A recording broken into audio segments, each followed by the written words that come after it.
dedicated to each and every one of you who appreciate a great glass of wine. You know what I mean? It's Monday. Let's raise a glass to the beginning of another week. It's time to unscrew, uncork, or savor a bottle. And let's begin exploring the wine glass.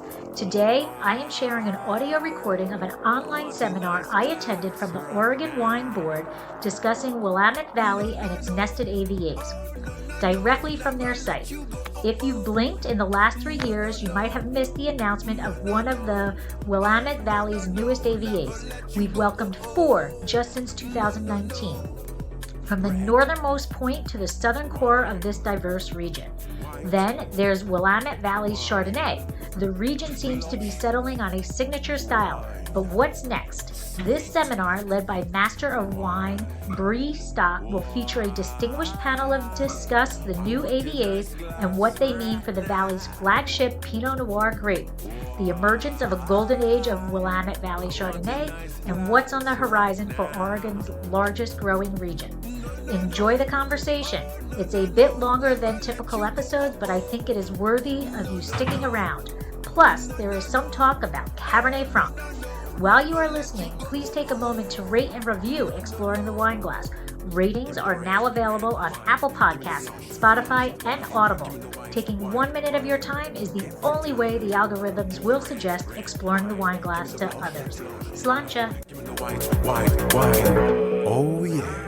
Hey everybody, I'm Lori Budd, a UC Davis winemaking program, someday service, champagne specialist, and WSET Level 2 graduate. You can find Exploring the Wine Glass on all the socials, as well as your favorite podcast catchers. If you haven't subscribed yet, now's the perfect time to swipe, subscribe, rate, and review. I promise I'll never tell you what to drink, but I'll always share what's in my glass. Right into wine. I am David DeWitt. I'm the Trade Relations Manager here at the Oregon Wine Board. Thanks everybody for joining. I'm going to turn it over to Bree Stock. She's our Director of Education, and she is also a Master of Wine. She's got some friends here today that she'll be introducing, a great panelist of folks working here in the Willamette Valley. Great. Thank you, David. Welcome, everyone. We are going to dig in today to our first regional seminar focus. We're going to focus on the Willamette Valley and its new AVAs. We're going to touch a little bit on how an AVA is formed, the history of the Willamette Valley, and we are then going to dive into some of the hot trends that we're seeing or that we're really excited about in the Willamette Valley today, namely Chardonnay. And we have one of the great Chardonnay makers in our valley on with us today. I do have a few friends here. So I would like to welcome Wynn Peterson Nedry from Ribbon Ridge. She has RR Wines with her father, Harry Peterson Nedry, who is one of the founders of our industry. Wynn has had a long career in Oregon and also New Zealand and other regions, and has really been specializing in Chardonnay for much of that time as well. So she's going to be our Chardonnay expert here on the panel today. Thanks for joining us, Wynn. I appreciate you being here.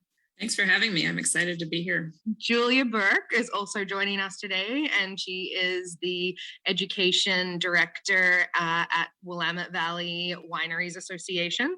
And Julia is going to be giving you the rundown on what you need to do to apply for a TTB, if that's something, an AVA in the with the TTB, if that's something you ever wanted to do, which you can. So thanks, Julia. Thanks for having me, Bree. And last but not least, or we've got one more person, but we've got Andrew Smith joining us from Antiquum Farm. Andrew has been in the wine industry here in the Willamette Valley for many years as well. He's worked primarily in the North Willamette and is now in slight mid Willamette in one of the new AVAs. So Andrew's going to be running us through some of the key traits of what an AVA means to him and some of the details, and go into depth on what the new Lower Long Tom AVA brings to the Willamette Valley. Great to be here. Thanks. Well, Eugenia really doesn't need any introduction anyway. She has been a lot one of the founding of our industry. She is always present and always engaging here, and is working with Jackson Family Wines in the Willamette Valley, and is really one of our great mentors in this industry. So she will be on the line shortly. Well, with that, let's get started. Hopefully Eugenia will be able to join us momentarily, and we will dig into the seminar. So let's dig into the seminar for Willamette Valley. Oregon is expanding, and as we increase in age and size, we are starting to define ourselves a little more with increased AVAs. We now have 22 AVAs in the Willamette, in Oregon, that winemakers either exclusively focus on or purchase from multiple regions, and dig into the regionality of this quite diverse state. From this map, you can see fairly clearly the major geographical features of Oregon. Most of the winemaking and wine growing occurs on the western side of the state, in between two mountain ranges, the Coast Range and the Siskiyou Mountains, which are a low-lying range that gives us a buffer from the Pacific Ocean, and helps protect some of the vineyards inland. The Cascade Range to the east of our valleys and growing regions is a much higher elevation volcanic range, and that really protects us from all of the heat and wind that comes from the east as well, but much higher elevation, so doesn't really have too much of an impact coming in from that easterly direction. We are separated from Washington, which is our northerly neighbor, by the Columbia River. We rely on the Columbia River to bring moderation to the vineyards in those areas, which are the Columbia Gorge AVA, the Columbia Valley AVA, Walla Walla, and the Rocks District of Milton Freewater. Like Washington, we also share AVA borders, most of them with Washington. We have 4 shared AVAs within the state, and that's primarily along with the Washington border and then the Idaho border as well. And then we have California and Nevada bordering us to the south.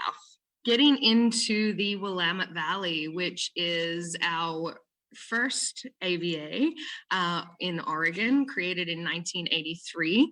The Willamette Valley was originally founded in the mid-60s and has since expanded and has had much success with primarily one grape variety, but it's capable of growing many grape varieties at very high quality levels. So we're going to dig into Pinot Noir a little bit, Chardonnay, and also some other varieties that are taking hold.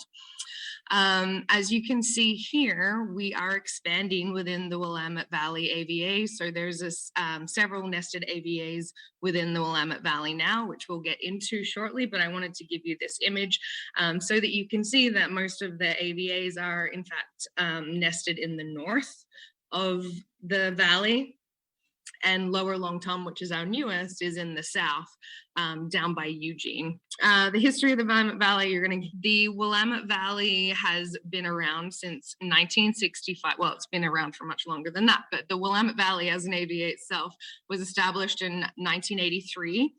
However, the creation of an AVA doesn't just happen. Vines were first planted here in 1965 and through the early 70s. The first Pinot Noir vines were planted in the Dundee Hills AVA and the Tualatin Hills AVA and Chehalem Mountains AVA.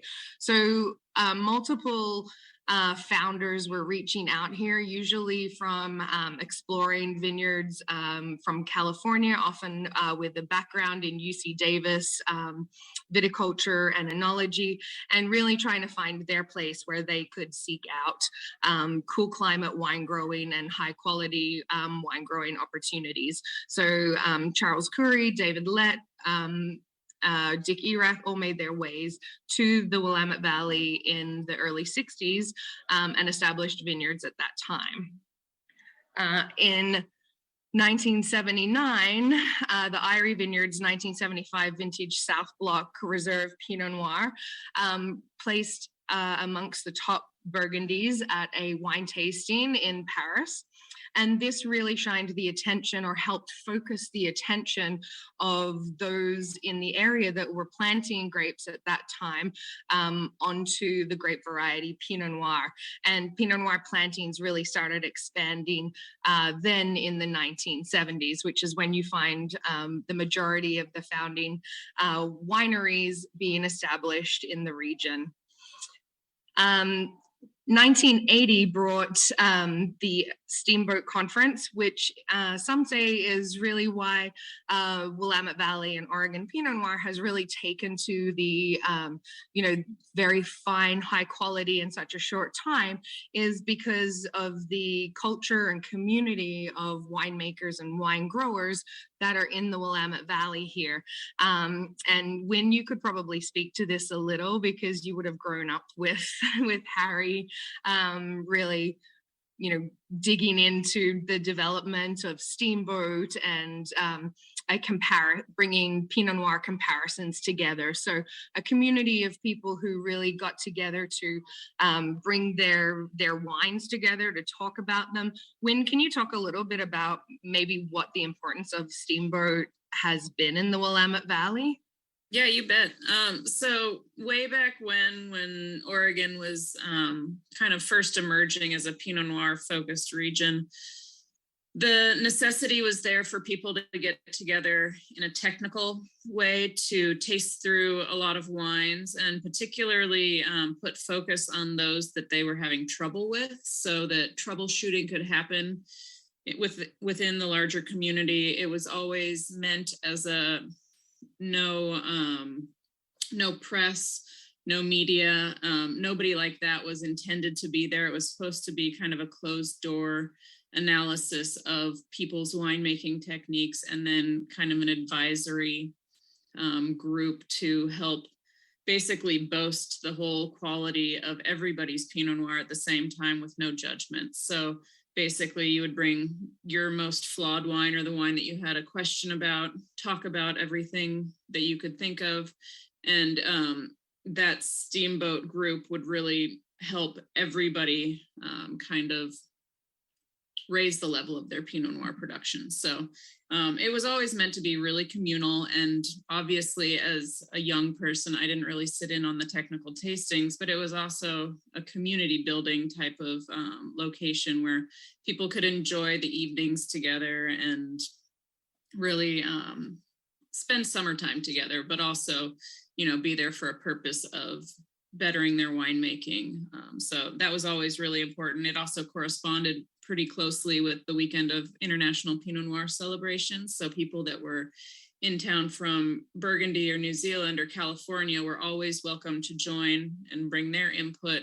And since IPNC was the weekend before, the weekend after usually, it coincided pretty nicely for people to just spend the week and immerse themselves in a lot of Pinot Noir for the last weekend of July. Yeah, and as I recall as well, being in a Pinot Noir and Chardonnay region in Australia, there was a lot of community outreach and replication of Steamboat from other regions as well. And with time, other regions were able to attend and submit their wines, and it sort of became a global and broader Pinot Noir community that all began, I guess, in the Umpqua Valley here in 1980. So really, a special time, and it has really accelerated the quality of the wines in the area. In 1983, and probably these same people that were putting together Steamboat got together, a group of wine growers, winemakers, vineyard managers, viticulturists got together and started discussing the boundaries for AVAs. And in 1983, the Willamette Valley AVA was established as Oregon's first AVA, and it is still its largest AVA.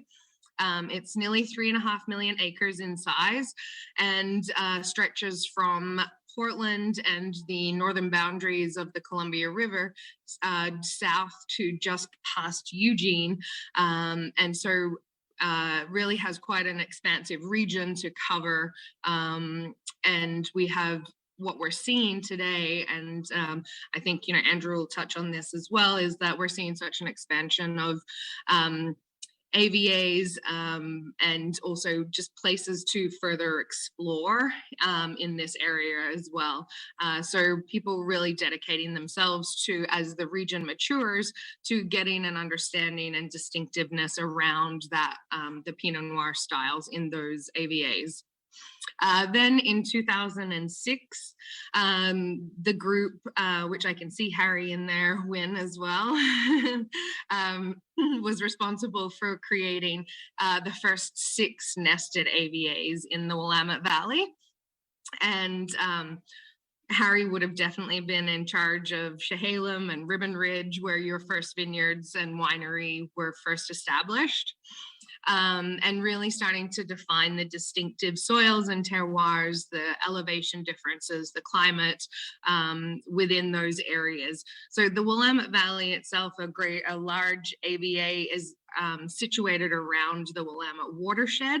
And Julia will touch a little bit on what can qualify or what distinctiveness has to come with a request to become an AVA. So I think I might let her jump into that with just letting everyone know that the 4 AVAs that we're going to talk about today are the new AVAs that have been created since 2019. So the Van Duzer Corridor AVA, the Laurelwood and Tualatin Hills, and the Lower Long Tom. And then finally, Harry Peterson-Nedry was also responsible for the Willamette Valley in 2021, receiving the protected geographic indicator from the EU to protect the quality of Willamette Valley wines and the distinctiveness of this region, so that it cannot be, replicated fraudulently anywhere else. So Harry is always still a big part of this industry and continues to be a trailblazer in it.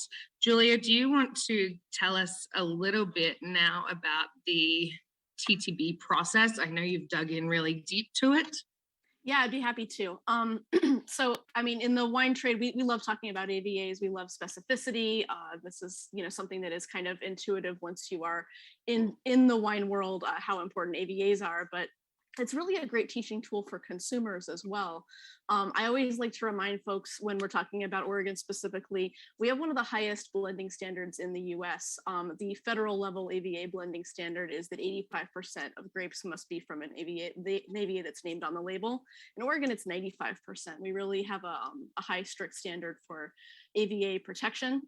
And it's important to remember that when anybody can apply for an AVA, first of all, as Bree said, if you wanted to go through this process, you could. It is a long process. And yeah, I saw the question in the chat. Thank you, Andrew. Nested AVA is what we call AVAs within a larger AVA.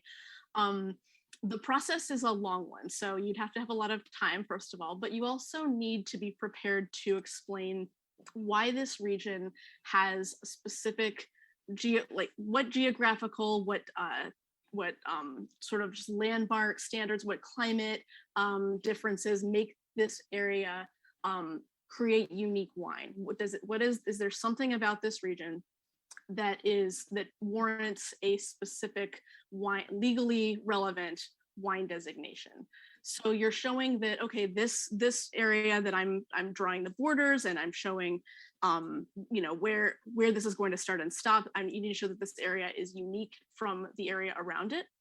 You also, if you're talking about a nested AVA, need to show that this area is not so distinctive that it warrants actually a redrawing of the larger AVA. So for example, Willamette Valley let's say if you're writing a petition for a new AVA, you need to show that this AVA that you'd like to draw is sufficiently different from the area around it to warrant having a special American viticultural area designation for it. But you also need to show that it's still Willamette Valley, that it's not so different, so distinct that actually we should just cut part out of the Willamette Valley and make it completely separate. That's the first thing you really need to establish, and a lot goes into this. There's maps to be drawn. There's weather stations, explanations of various microclimates. It's really an amazing amount of research on the part of the person who writes these AVAs. And once that petition is submitted, the process from start to finish can take several years. It's been about 4 years on average, I think, for the last few AVAs that we've had, where you submit this petition, you've established your reasons for why it should be separate. You've also established historical name significance. So I would love to just establish an AVA and call it the name of, my favorite character in a TV show, or, the Julia Burke AVA. But I would need to establish that other people have called this area what it is, and that the name has a historical meaning and significance, and that people will understand why it's called that. So that's another thing that has to be specific. Once you have established all of these things, then the TTB needs to review it. They open a public comment period, which is where they are looking for folks to weigh in and say, oh yeah, this is absolutely a region that warrants its own AVA. I buy grapes from vineyards in this area. Absolutely, there is something special and distinct about them. Or perhaps if someone has, if there's a controversial issue with the AVA, if there is something to discuss, like, oh, I'm not sure I like this name, or I think that this could present a conflict, that is where those comments go. And that comment period takes about 60 days. And then the TTB reviews all those comments. And then the next period is kind of just looking at the whole package of, does this make sense for this petition to move forward? So a lot of patience and a lot of research on the part of the petitioner or petitioners. It can be more than one. And once it's established, really, as I mentioned, a great teaching tool. I've mentioned this before to Andrew, but I remember before the lower Long Tom AVA was established, I would show maps of the Willamette Valley, and my consumer audiences would say, oh, so there's no wineries below this point in the valley, because they would see that there are no nested AVAs. And I'd have to say, no, of course not. There's wineries throughout the valley. It's a very big region, and there's wineries all over the South Valley. But now that there is a nested AVA there, Lower Long Tom, our newest one, it is just, so I can skip that step entirely. Consumers understand, oh, this is an area where there is enough specificity and there's a distinctive microclimate where it made sense to create an AVA there. So, as a young region, it's really exciting time to watch these new AVAs get developed. Yeah, Andrew, do you have any comments on that delightful process? Seems you've just been through a big committee with multiple back and forths with the TTB. Yeah, I think one of the critical things, especially on the time piece, is just to know how long it takes. And it was 6 years in process for the Lower Long Tom to actually be passed, perfected, and then approved by the TTB, and let alone that it was started under a different name. And the original name for it was submitted as Prairie Mountain, which is a mountain that is in the Coast Range that actually has a pretty dramatic microclimatic effect on the Lower Long Tom AVA, but the mountain set outside of the boundary of the AVA. And so the TTB geographically rejected the name, and then another name had to be searched out.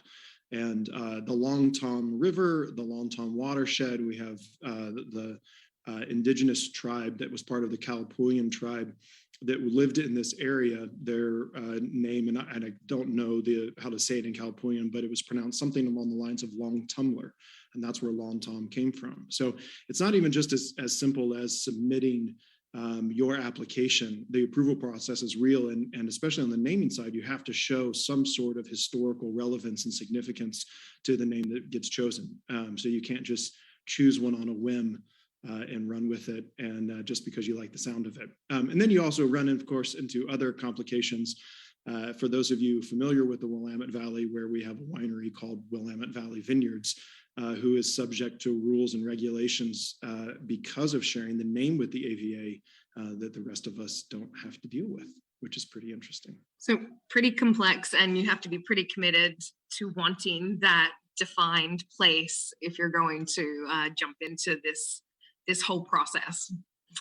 We've got some good questions coming through in the Q&A and in the chat, and Julia is answering a lot of them in there as well. One of the questions is, why is the AVA standard not 100%? And so the AVA standard across the US is not 100%, and it gets more specific depending on the size of the nested AVA size. So state AVAs have less restrictions, and then there's nested AVAs that have deeper restrictions as well. And then generally speaking, David asked about, does a region have to have something there for a specific number of years to qualify as a candidate for a new AVA? And I think that generally speaking, most people won't seek out an AVA unless they're finding, after many years of growing grapes and making wine in that place, that this is a special neighborhood or district compared to grapes that are grown from a different region or area where it's farmed from. Julia, do you want to answer that question? Sorry, in Oregon, why are we not 100%? I see. I was typing another question in the chat. I think there are probably some people who would like to move in that direction. It may at some point move in that direction. There are also people who like to have the ability to blend a small amount from another part of the state. But this is the US. We're kind of the Wild West of the wine world. Everywhere in the New World, I would say, is kind of the Wild West in terms of being able to create the rules that we want and establish the standards that we want. And as I mentioned in the chat, we don't really have this kind of historical, long established quality level system that something like France does, where it's like, okay, well, we know that this vineyard is the best vineyard in town, so we're going to call it this. And we know that, this region is this quality level, and we're going to establish these kind of rigorous standards with winemaking to meet that. We don't have that. You can do whatever you want in the US. So it's kind of going to be it's interesting for young regions like ours to think about, as we mature and as we develop, how we want to whether we want to have, quality specific, whether we want to have a crew system, whether we want to have, specific vineyards that are called out. And all of these rules are in some sense changeable, but I think there has never been an assumption in the US that you're going to have a 100% AVA standard. And so that's the reason that it's pretty much unheard of at the smaller level. Yeah, in some ways it's almost about protecting, the growers and people within those AVAs as well. The majority of wines are 100%, from the particular AVA. But, in some years when you have maybe poor fruit set or bad weather or certain rot issues or wildfires, it may be better for the health and economy of all in the region and all your growers to be able to supplement some of, and only 5% is pretty small in other AVAs around the US. It's larger than that. So Oregon is still much stricter in its requirements for AVA and varietal standards on labels. But you can put 100% such and such on the label, whether it's 100% Pinot Noir or 100% AVA, you can actually put that on the label if you wanted to. So I think people will leave that up to the people then in the AVA. Wynn, what do you think? Yeah, and I was going to say that if you do put the name of a vineyard on there, it does in fact have to be 100%.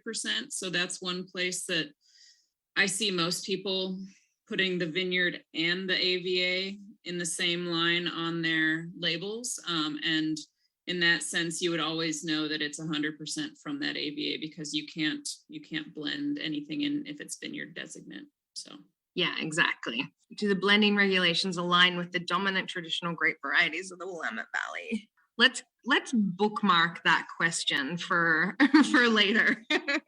I was just going to ask, do we think that Pinot Noir hasn't been traditionally blended in France with other grape varieties? In Burgundy, yeah. They sure are supposed to be, but that doesn't say that historically you don't see Teinturier type grapes in vineyards when you drive by in the middle of fall. So, well, and exactly, the legal varieties in Burgundy are Pinot Noir, Gamay Noir, Pinot Gris, Aligoté, Chardonnay, Sauvignon Blanc, and the same is true in Burgundy as in the US, that for varietal regulations, it should be 85%. So you can blend in anything else. They just typically are more associated with the place. And we've simplified that to being linked to a single variety because that's how the New World wine thinks. Okay, let's move into discussing Pinot Noir through these AVAs. So everyone knows that Oregon is very much associated with Pinot Noir. It does make up 60% of the plantings in Oregon. It is mostly found in the Willamette Valley, and it is nearly, is it 75% of plantings in the Willamette Valley still, Julia? Yeah, I believe it's close to that. I can pull up the exact number, but it's been in the 60 to 70 realm for quite a long time. Yeah. And so there's still a lot of acres to be planted in the Willamette Valley, and there's a lot of Pinot Noir in the rest of the state as well. And in fact, in the Umpqua Valley and in the Rogue Valley, which are both nested AVAs of Southern Oregon, Pinot Noir is the most planted grape variety. So Pinot Noir is the most planted grape variety in most AVAs within Oregon. And the Willamette Valley definitely holds the top positioning for Pinot Noir. Because of that history of being highly recognized for Pinot Noir quality, high quality, since 1979 and the Irie vineyards, people have furthered to explore the grape variety that does really tend to be one of the most transparent grape varieties and showcases of place. And so that's how we've started coming into more of the new AVAs. And we can talk about the distinctiveness of those places in themselves. And we will jump into specifically the Van Duzer corridor to begin with. So this is a picture of the two vineyards that were the first Pinot Noir plantings in the state, David Hill Winery on the top, which is in the Tualatin Hills AVA, and then the Irie Vineyard in the bottom there. Corner there. So both of these vineyards were some of the first plantings in the Willamette Valley, and both are parts of nested AVAs. We did have a new nested AVA in the Van Duzer corridor in 2019, and this was the first new AVA within the Willamette Valley since 2006, and those series of nested AVAs started. And so this was because there's, they've defined the Van Duzer corridor very colloquially. It's often referred to as, the cooling influence that comes through the Coast Range and really cools down the valleys, especially the Eola Amity Hills. But there's a number of vineyards that have been planted on that sort of low-lying hill that sits in front of the Eola Amity Hills AVA. And there's been plantings there for 2 decades or more that finally feel like they need some, distinction around them. So defining some of these lower lining sites as being part of that Van Duzer corridor AVA, it's distinctively different soil to the Eola Amity Hills AVA to its east and to the McMinnville AVA to its north. And so this felt like to those growers and winemakers there that the fruit coming off of the vineyards here had a much different character to those surrounding AVAs. So marine sedimentary soils, fairly deep, able to get good root structure. The Van Duzer corridor itself blows right over this entire AVA, and the AVA itself is quite low elevation in comparison to the surrounding AVAs in the area. ripening of Pinot Noir and other varieties in this AVA as well is also much delayed. So it's often one of the last AVAs in the Willamette Valley to be harvested. And also the combination of that Van Duzer corridor wind that blows down that corridor from the Pacific Ocean really helps to keep the air movement happening in the fruit zone and helping to keep the fruit here very free from any issues of rot or mildew that might come with being in a cooler climate. And so that's very important here as well, and also allows for that deeper hang time on the vine as well.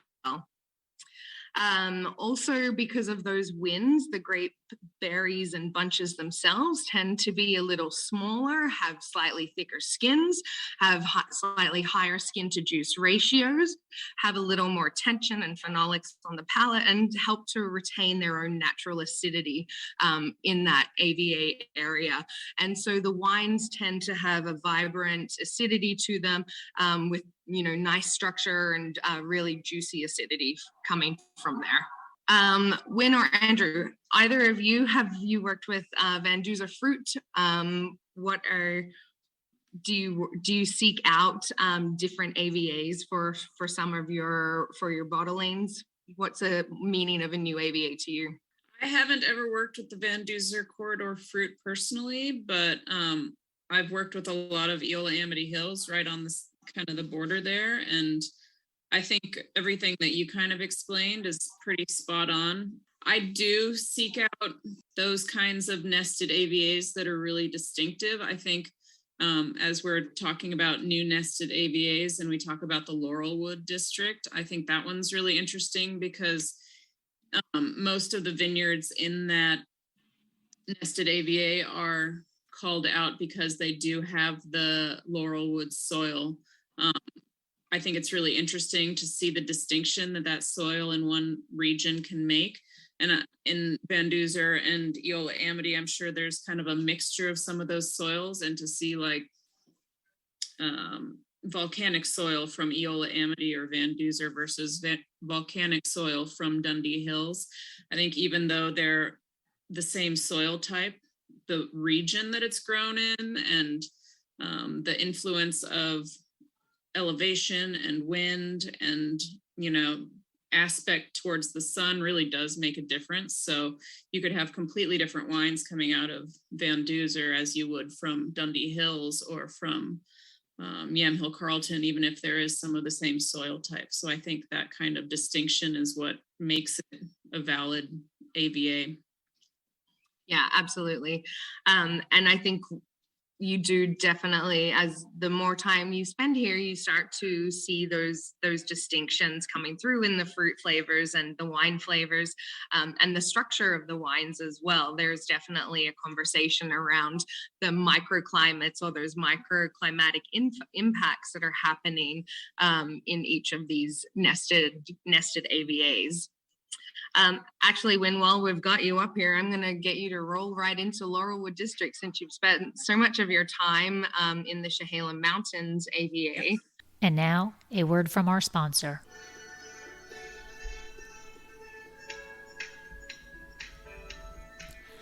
Looking to be in the know about Dracaena Wines? Want to be the first to know about our new releases and special offers? All you need to do is sign up for our newsletter. There is no commitment necessary, and I promise you we won't spam your mailbox with loads of messages. Need another reason to sign up? Quite possibly the best reason? You'll immediately get a discount code for 10% off your first purchase and be privy to newsletter-only discounts. Let Dracaena Wines turn your moments into great memories. Visit our website, www.dracaenawines.com, or use the link in show notes to sign up. It will take you less than a minute, but the rewards will last a lifetime. Right on the other side of that 99. Yeah, I've spent my time in a lot of different parts of not only the Chehalem Mountains, but now the Laurelwood District and Ribbon Ridge, which are both nested AVAs within the Chehalem Mountains. So if you have fruit grown from Laurelwood or from Ribbon Ridge, you can also call that fruit Chehalem Mountains AVA fruit. So if you're calling a blend that you're making Chehala Mountain AVA designate, you can use fruit from anywhere within the Chehala Mountains AVA, which includes Laurelwood and includes Ribbon Ridge. So it's a pretty large region. Chehala Mountains was named before both Ribbon Ridge and the Laurelwood AVAs, and Laurelwood is pretty brand new as of the last year and a half, but it was kind of separated out from the greater Chehala Mountain AVA because of what I was mentioning before, that soil type.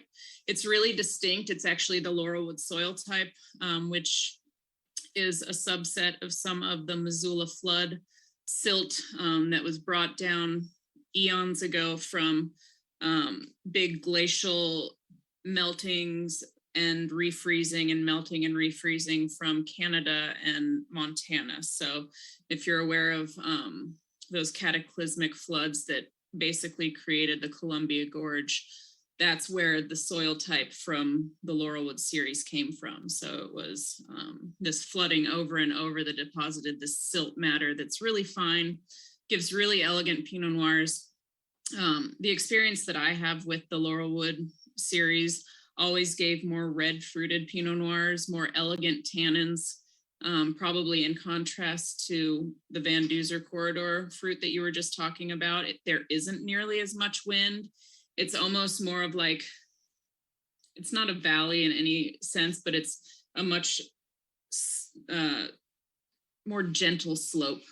So it's not, you don't have the peaks of the coastal range that influence the wind quite as much. It's a much broader kind of rolling valleys there. And because of just that gentle hillside, that's why that silty soil kind of got blown there years ago and has settled there. If you have a lot of runoff and what would you call it? Yeah, if you have a lot of runoff from this soil type, you're still going to have a relatively decent topsoil because it is all these wind-blown deposits from years and years, and because the slope is so gentle, it doesn't deteriorate quite as quickly. It's a pretty decent sized AVA.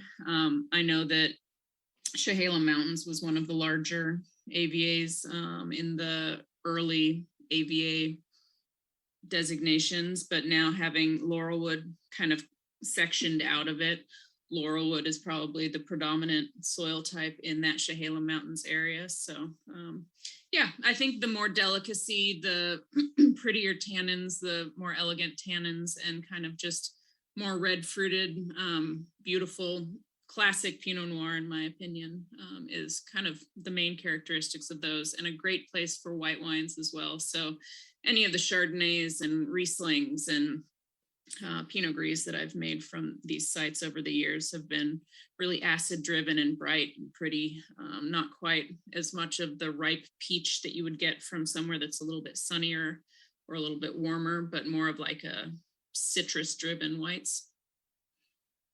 So that's kind of my overall view of that. Yeah, I would definitely agree with that. I know that the when I was always trying to define, what parts of each nested AVA, what do they reflect in the glass, you're always finding that really lifted, pretty floral red fruit flavors and red florals, red hibiscus, and the whites tend to be pretty aromatic as well. And the tannins are quite distinctive from the wines on those Laurelwood soils as well, in terms of that fine grained sort of structure to them.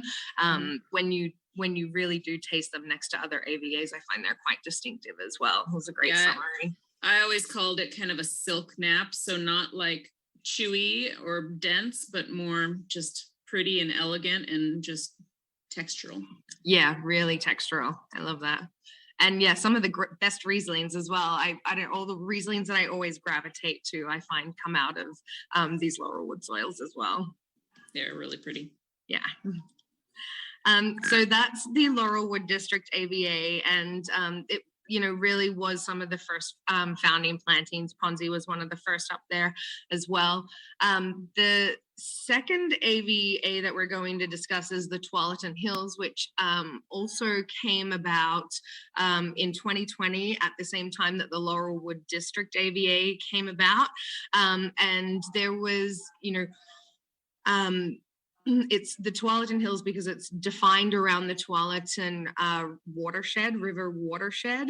And it does contain a high number of those laurelwood soils as well, those fine, silty, windblown soils, and quite deep as well. And as you can see on the map here, you can see that those winds push down the Columbia River Valley and have really deposited themselves on that Laurelwood District AVA and on the eastern, northeastern side of the Tualatin Hills AVA itself.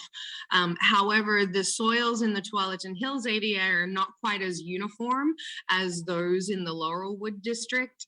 And so that's why the vineyards here, which do range from slightly lower elevation foothill vineyards up to higher elevations around the 600, 700 foot mark, have been defined as the Tualatin Hills, and those laurelwood low soils tend to sit on top and on the eastern sides. And then as you move further down into the valley, they move into the more volcanic soil profiles here. So you do get a fair amount of distinctiveness in the Tualatin Hills, but probably one of the most distinctive things that you get from the Tualatin Hills AVA is that it's the most northwesterly in the Willamette Valley. And for that reason, it's also one of the AVAs that are pretty heavily impacted by the Pacific Ocean.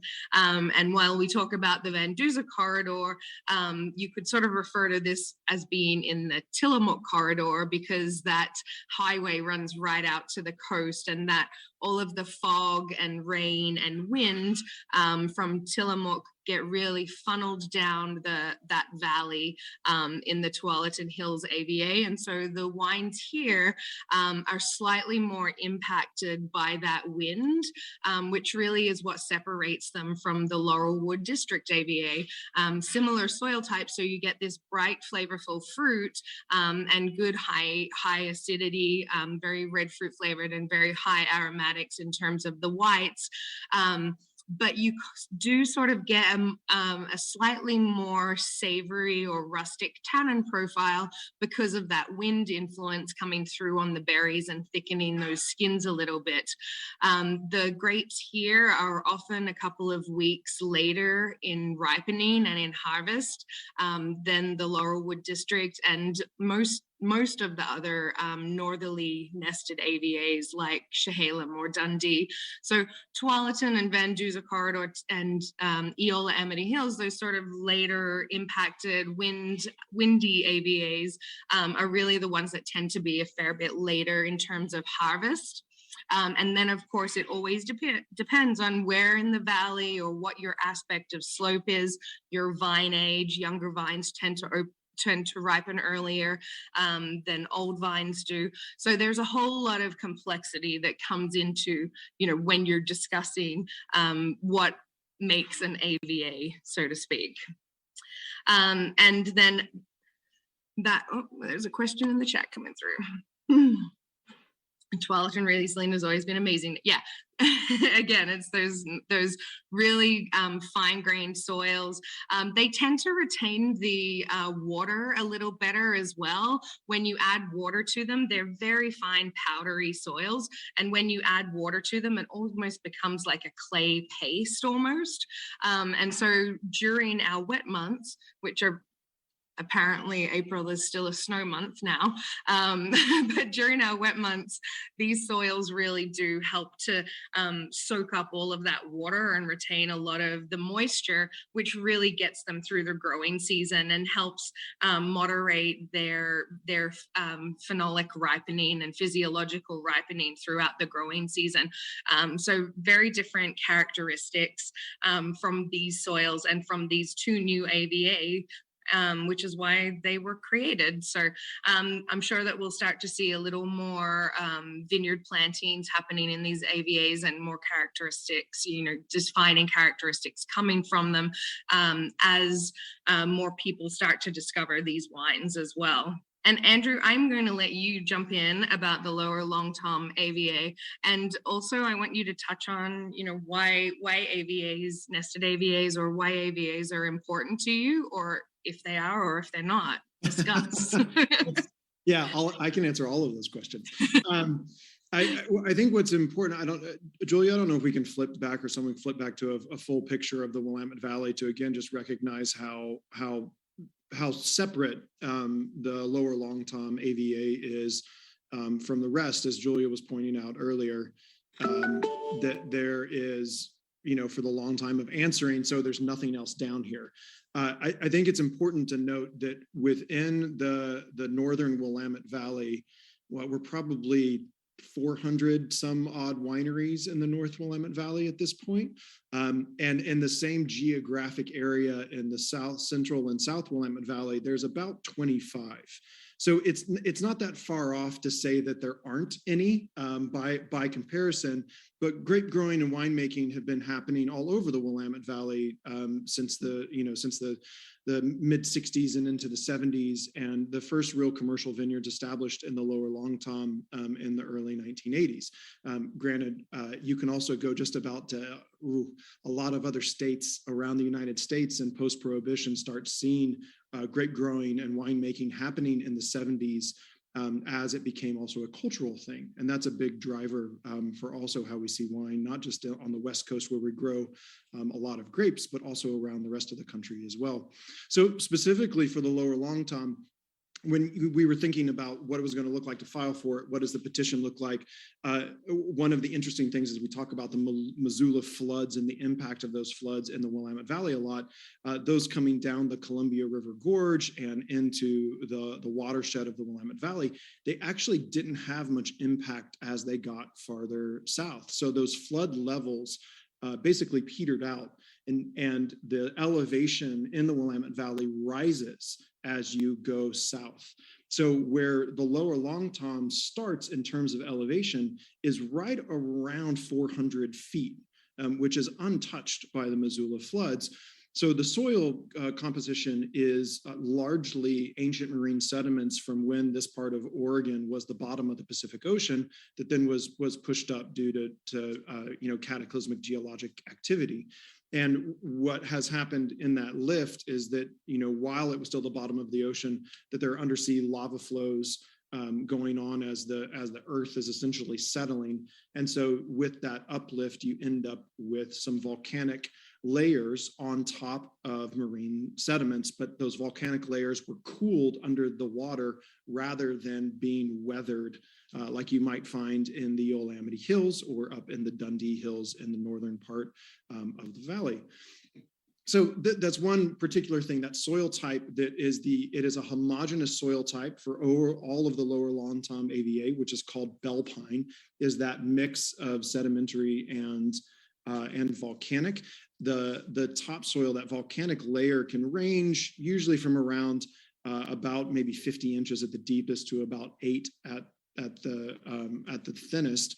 And then underneath it is just fractured and friable sandstone. So if you get a hold of it, you really can just break it apart and it turns into dust in your hands, which of course allows for a lot of, it doesn't allow for a lot of water retention.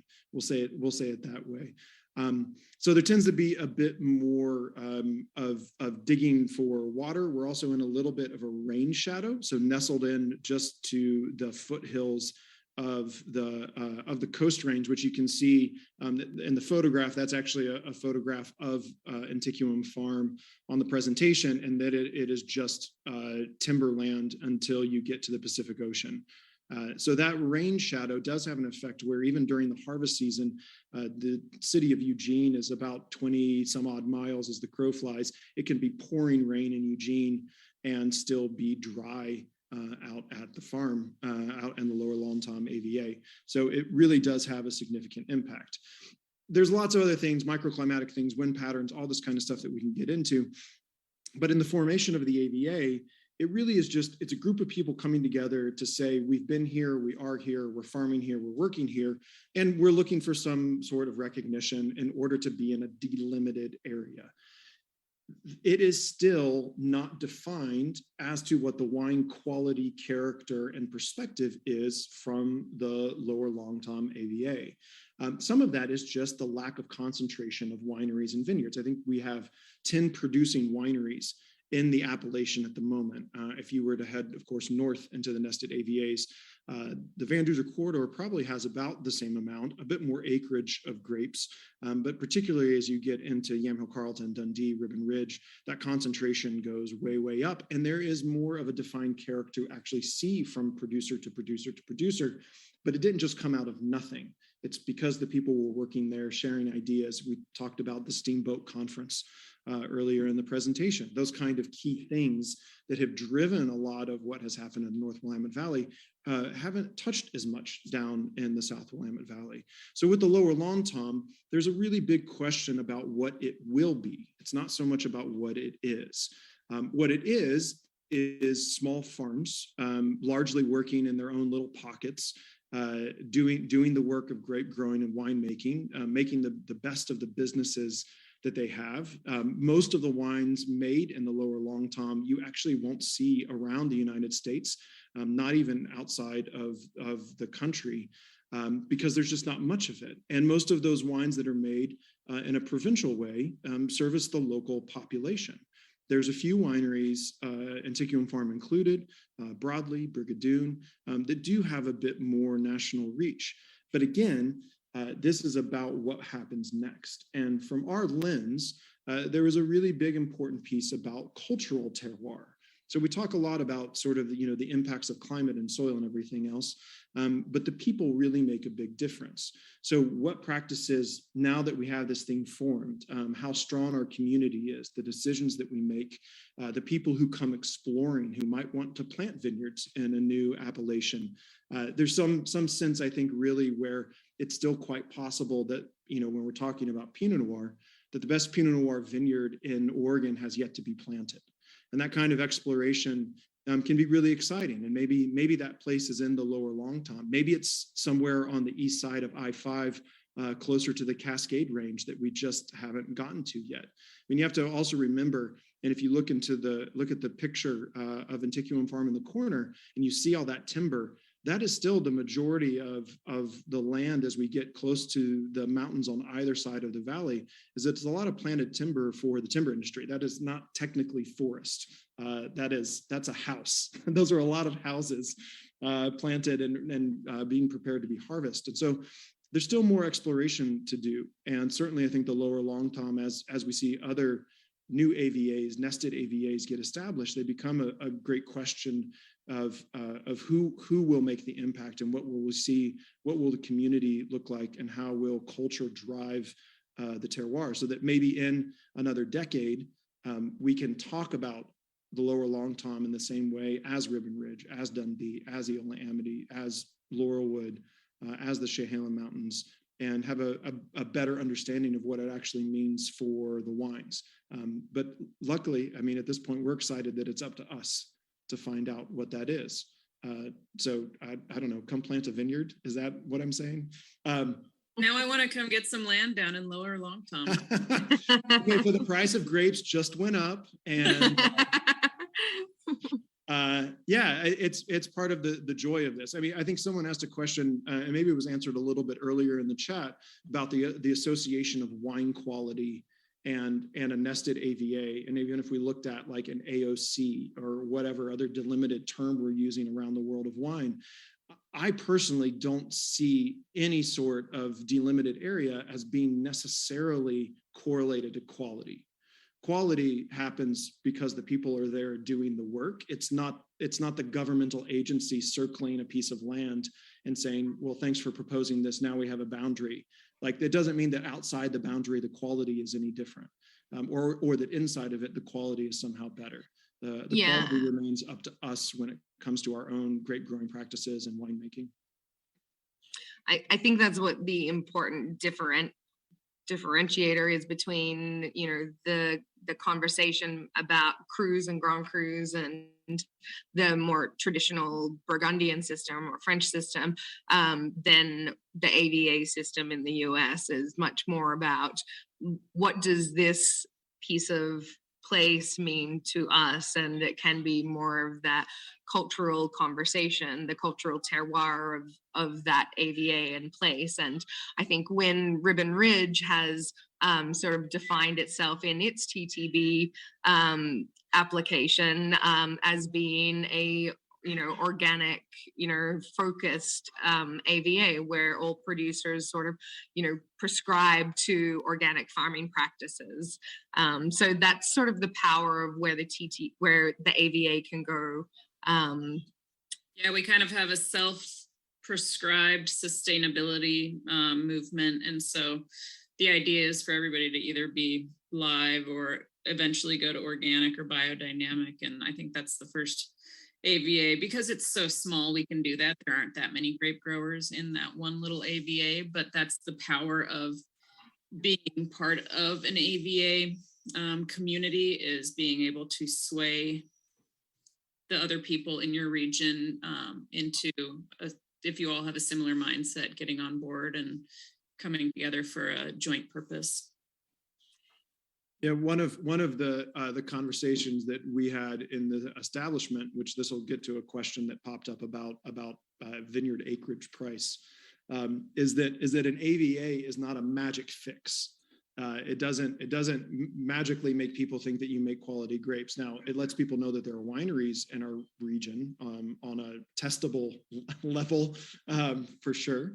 But there's a real sense of like, this doesn't make your sales cycle move faster. It doesn't mean that your prices can all of a sudden elevate. There's still work to be proven. And certainly, you know, that approach there are approaches that can be taken. So for instance, if we're talking now about what is the cost of buying land in the lower Long Tom AVA because of the AVA, I wouldn't say that it actually has changed it all that much. Yeah, relatively, land prices in Oregon are some of the, how do I say, they're the lowest when we're talking about buying into vineyards, but probably that you can find in a lot of places in the United States. It's part of the reason, and I wish Eugenia was able to be on to talk about the part of the interest of California investment and also international investment in the Willamette Valley really is about land prices. Certainly it's about access and taxes. These are all horrible things. They're about love of wine, and people love wine and they want to be here. But there's a lot of things, good business decisions that can be made about being in the Willamette Valley. So probably right now, if you were to come into the lower Long Tom and you were talking about plantable acreage for a vineyard, you'd probably end up paying between $25,000 to $35,000 per acre. And then, you know, say it was a 20-acre plot, and you had 10 acres that were determined to be plantable, you could use that $25,000 to $35,000 per acre as a marker, and then probably the rest of the acreage would land somewhere between $6,000 to $8,000, depending on what it was. And this is excluding if someone has built a home on it or not. But to head up to the Willamette Valley, what's a planted acre or an acre of land in Ribbon Ridge cost these days? I'm not sure I even know. We bought ours in like the 80s. So I have not shopped around, but I'm sure somebody out there in the chat, like, I don't know if Harry's on here, but it's probably 75 or 80. Yeah, it's I'm closer guessing. to, yeah, 85,000 an acre for, yeah, 85,000 an acre for known AVAs that have been established a little more. For unplanted. And then you add another 30,000 an acre to establish vines and buy vines and put in posts and irrigation and whatnot.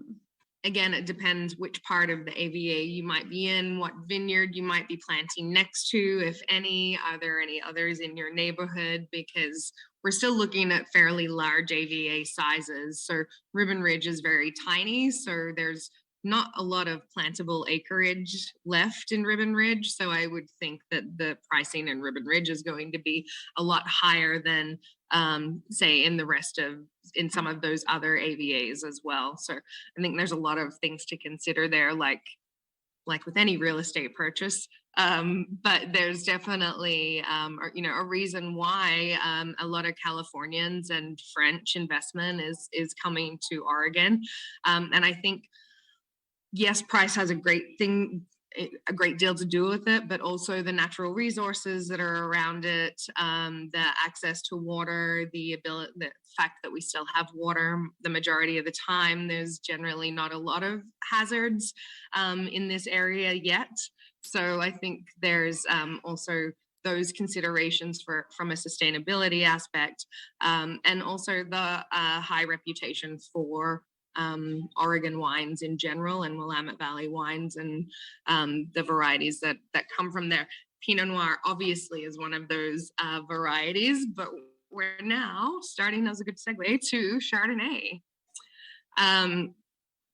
Chardonnay traditionally has not been a major focus in the Willamette Valley, despite it being planted among the first grape varieties, along with Pinot Noir and Riesling and Pinot Gris.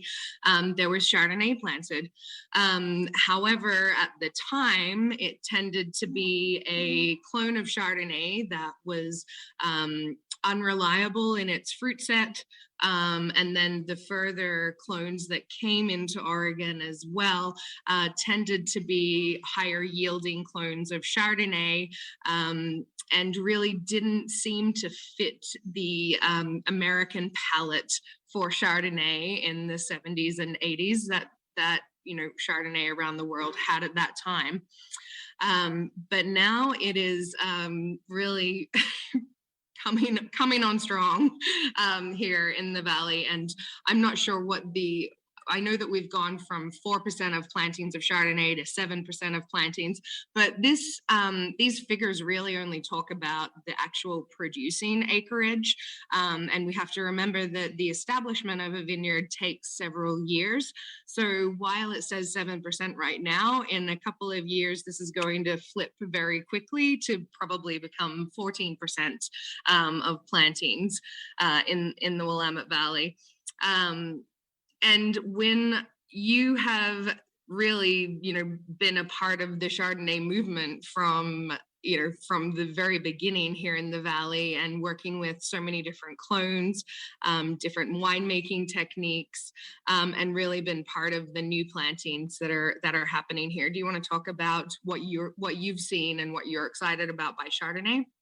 Yeah, of course. I think, one thing that Bree mentioned is that it was originally one of the founding grapes of the most recent Oregon wine industry, meaning that when David Lett planted Pinot in 1965, he planted Pinot Gris and Chardonnay in the same time period. So Chardonnay, because it was grown right next to Pinot Noir and Burgundy, was pretty much the first thought of a lot of grape growers in the Willamette Valley, even from the beginning.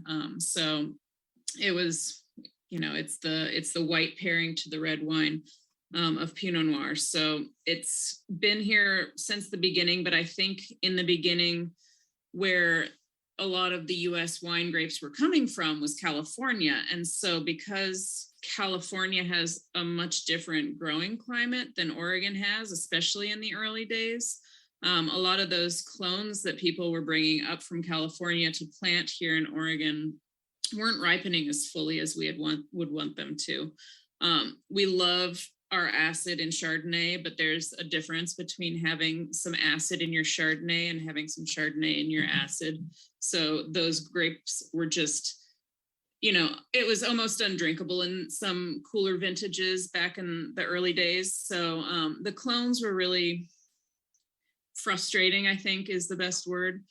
Some of them were seeded for high production in California also, because California Chardonnays in the 60s and 70s sometimes were made for production purposes, for going into a gallon jug, or for, high consumption rates.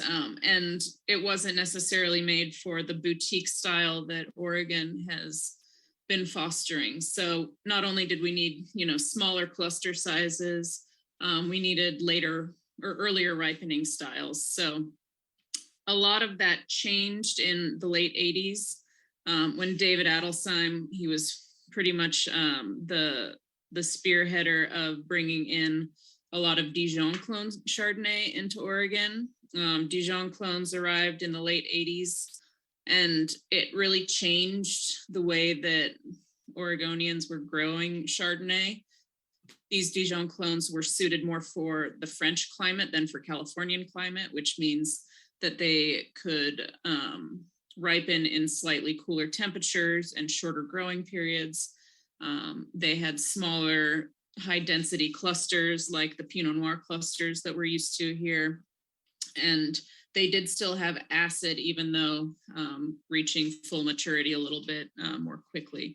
So those Dijon clones have, I think when people started planting those in the late 80s, we had a resurgence of appreciation for Chardonnay here. I think if you look at the graph of who had Chardonnay planted and what percentage of the state's total grape growing plantings were Chardonnay, it kind of goes in a little bit of a double mountain curve. So, at the beginning, everybody was planting Chardonnay with their Pinot. And then when those clones weren't really working out, some of them were ripped out. Some people lost interest. And then as Dijon clones gained some traction and people understood that they actually did ripen better in Oregon, the resurgence comes again. And I think we're still going up. So if it's 7% now, it probably was down as low as, like 4% 10 or 15 years ago. Before that, it was probably higher again, but I think we're gonna keep going up, as Bree mentioned.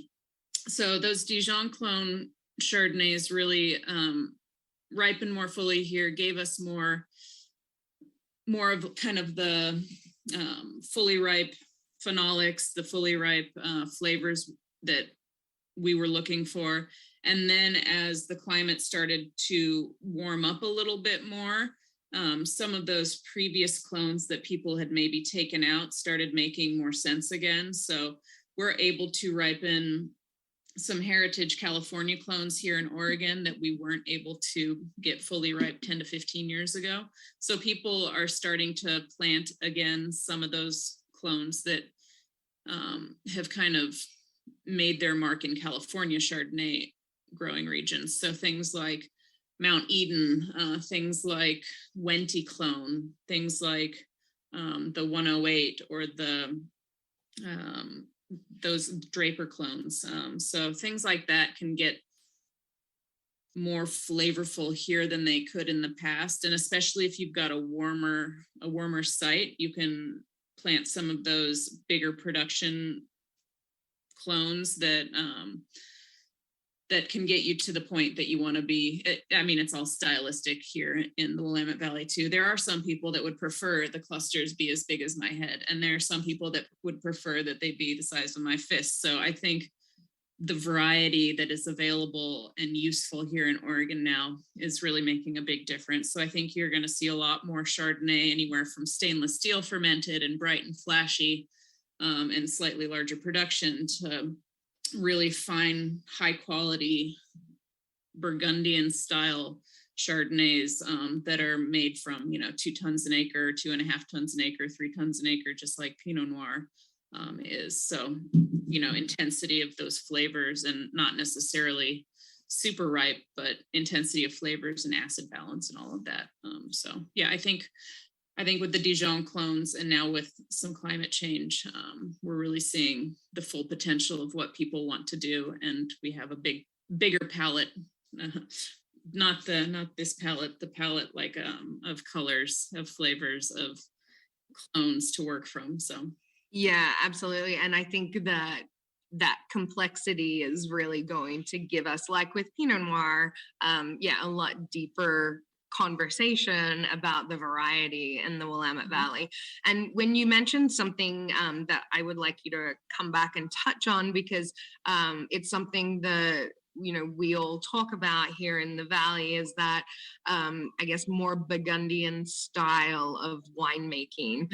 And we hear that about, the lees tightening and, the tightening that comes from extended lees, or the transferal, so from oak into back to tank, but with lees. Can you talk about that a little bit? Because I know that you've probably come full spectrum, and the last winery that you worked for, had a Burgundian consultant. And so you probably have an, unique ability to speak to that as well. Yeah, I think there are a lot of people in the Valley that have been making Burgundian style Chardonnays for a very long time. That's the great thing about the age that we live in, is that at least half of the winemakers here in Oregon have spent some time in Burgundy and come back with a lot of the techniques and the tried and true methods that Burgundians have been using for hundreds of years to make their wines, and that includes Chardonnay. So there's definitely kind of a resurgence of this phenolically present, bold acid, but fully ripe Chardonnay that is so distinct from the Chardonnay that everybody talks about when there was the ABCs of Chardonnay. So anything but Chardonnay. When people are sick of the overly oaked, rich, fat, buttery Chardonnays, they would kind of go a full 180 and either look for highly acidic, unoaked Chardonnays or something that's more Chablis-like or Meursault-like, where it's tight acid, but still oak fermented. So just dialed down, and the phenolics can come from some skin contact or some extended maceration rather than from just oak tannins. So obviously, as an Oregonian, we have always been trying to separate ourselves from Burgundy and stand on our own. But there are some methods that those Burgundian winemakers know that we can transfer to Oregonian style winemaking and really make some beautiful Chardonnays that are reflective of the land that they're grown in and show, we don't have limestone soils here. We're never going to make Chablis. We're never going to make a lot of the Burgundian Chardonnays, but we can make something akin to those that are just the American version of high-end, high-quality Chardonnay with a lot of attention to detail, a lot of barrel fermentation, and that are reflective of where they're grown, which is Oregon, not Burgundy. Yeah, I think it's important to mention that, like Steamboat, that there's been our community for winemaking continues to stay tightly attuned to one another and dealing with issues on a community and corporate level, which Chardonnay certainly was that, and have had a Chardonnay technical tasting where people bring their wines that are in process and where we sit and share ideas, and people who have walked their production methodology from start to finish, where we look at each other's numbers. I mean, you really, you can get into the inside of someone's cellar and the lack of fear and the willingness for those in our winemaking community, and also in the wine growing community, to sit down together and say, look, like if we want this to be world class, it's not going to be up to anyone other than us. And certainly that, I think that drive, if I were to look at Chardonnay in the Willamette Valley and see sort of, Domaine Drouhin coming in and kind of having a benchmark wine in their Artois Chardonnay, which you can of course find, throughout the country. It was again moving with some folks from Burgundy taking an interest again. And I remember an exhortation at one of those technical tastings years ago, where Dominique Lafond just said, look, if you want to, you can keep planting Chardonnay in the lower parts of your vineyards, but until you put it where you would put Pinot Noir, it's not ever going to be great.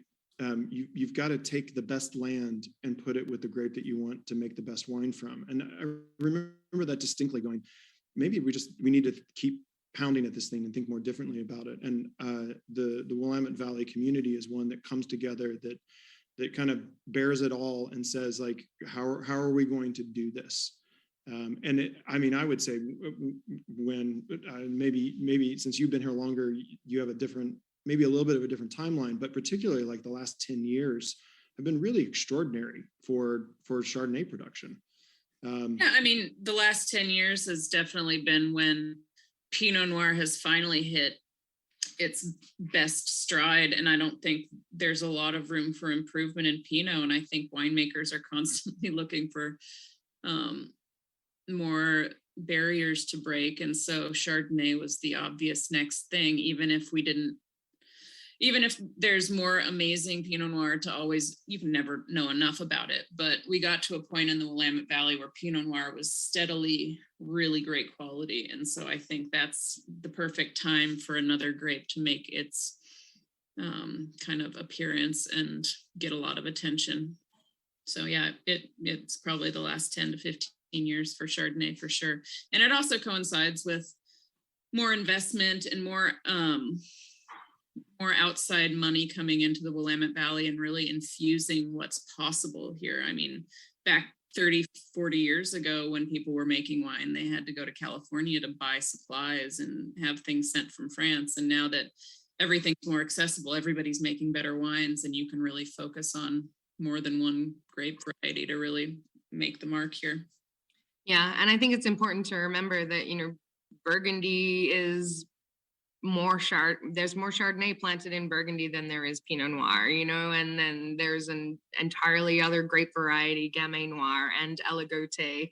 So I think that there's, to your point, that now that there's, an established confidence and top of its game with Pinot Noir, there is the ability for a relatively small family focused region to now start to focus on other grape varieties that would work well here as well. And I think that's also why we're starting to see more interest in Gamay Noir being planted here, Aligoté being planted here, Riesling, Syrah, there's Cabernet Franc, there's a lot of Chenin Blanc, there's a lot of different grape varieties that are quite capable of being fine wine here in the Willamette Valley. And I feel like it's now that there's enough sort of collateral and people here to be able to further explore that. And so it's exciting to be, we're only a 55-year-old region, there's a lot to continue to explore. And that only happens when you have, to your point, Andrew, that collective community of people who want to focus on doing everything greatly.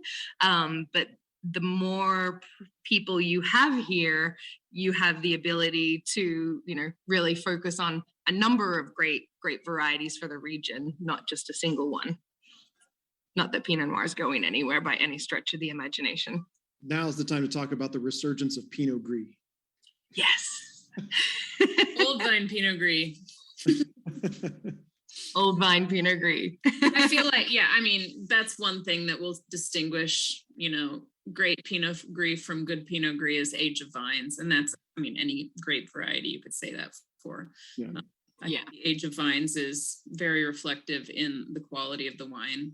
You can have a teenage grape vine that's like 10 years old, and it will never give you the same depth and complexity as a grapevine that's 30 years old. There is a question in the chat about talking about Pinot Blanc.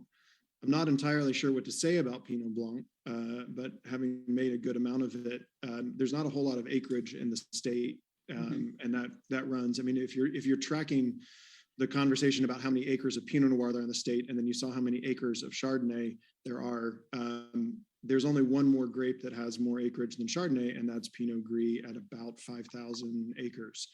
Everything else is smaller than Chardonnay in terms of its planted acreage. So while, of course, Pinot Blanc, like the grape varieties that Bree just mentioned that are white, certainly grows well here, it's one of those niche things that someone said, I'll have some Pinot Blanc, and so they planted it, and then someone said, I'll make some Pinot Blanc, and so they made it. That's about as much there can be. I do think on some level it's interesting, there wasn't a whole lot of Pinot Blanc, really real Pinot Blanc in the United States until the 90s. it was mislabeled as Melon de Bourgogne. And so there was some confusion about that, and I'm sure we're all aware of the Merlot Carmenere fiasco of Chile. It's not quite to that extent, but Pinot Blanc has really only been in the United States since the 90s. Oh, and Bree, I saw you're dressing Cabernet Franc. I was going to be like, you should talk about that. As soon as I saw that question, I was hoping Bree would address it. Yeah. I was just going to say that, yes, I think since 2016 have definitely ripened Cabernet Franc in the Willamette Valley, and each year it gets easier. And in fact, in 2021, we ripened Grenache. But one of the reasons why Cabernet Franc and some of those more leaf-driven or green-driven varieties actually do quite well here is because we do have extended UV light, and we're able to open up the canopy and allow the UV light and photo degradation to happen on the berries. So we're definitely starting to see more interest in Cabernet Franc and those types of varieties. You often find more greenness in Cabernet Franc or Cabernet Sauvignon from hot climates because they can't de-leaf their fruit zone. They really, have to protect their fruit zone from not getting sunburned. So the gentle long summer days here in Oregon really give a unique style. But that's really what the conversation is that Oregon has the ability to grow and produce many fine wine styles. It's not just a single varietal conversation. We just need the bandwidth and the people and the investment and creativity and experimental, vibe to be able to do it, to continue that thought process. And I think we're seeing it. And even we're seeing it in traditional varieties like Pinot Gris being made in different styles. So there's definitely a lot of experimentation and a lot of really exciting opportunities here in the Willamette Valley that we're definitely starting to see develop. So you're just going to have to come and visit and find out for yourself, I think. And sparkling wine is definitely having a moment, absolutely, and I think we'll continue to do so. Yeah, there's too much to go on about. There's really so much happening here at the moment, and sparkling wine is definitely really hitting its stride as well. When are you making bubbles? Enjoy drinking bubbles too much to ever make it. You and I are on the same page. Yep. No, it's one of those headaches that is so labor intensive to make, and and it requires specialty equipment and specialty, all of that. I don't know. I want to drink other people's sparkling wine. There's so many high elevation sites here in the valley to explore as well. I'm sure we'll start to see more of them being planted, and future farming might make sparkling wine to begin with, and maybe in 10, 15 years from now, it'll be the optimum Pinot spots. Thanks, Bree. Thanks, Julia. Thanks, Andrew. Thanks, David. Yeah, great to see you all. And for everyone still hanging out, come visit us. Come see us in Oregon. We've missed seeing you all. We know that May is Oregon Wine Month, but every day is Oregon Wine Month when you're here. Thanks, everyone, for joining me. I can feel the vine. This has been another episode of Exploring the Wine Glass. Thanks for listening. If you have suggestions on what topics you would like me to discuss, please reach out on social media. You can find me on Twitter, Instagram, and Facebook as Exploring the Wine Glass. I am also on LinkedIn as Lori Hoytbud. Of course, you can always email me at exploringthewineglass@gmail.com. If you enjoyed what you heard, please rate, review, and subscribe to help others find me more easily.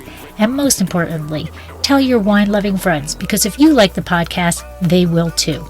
Music is Wine by Kevens. Until next week, sláinte.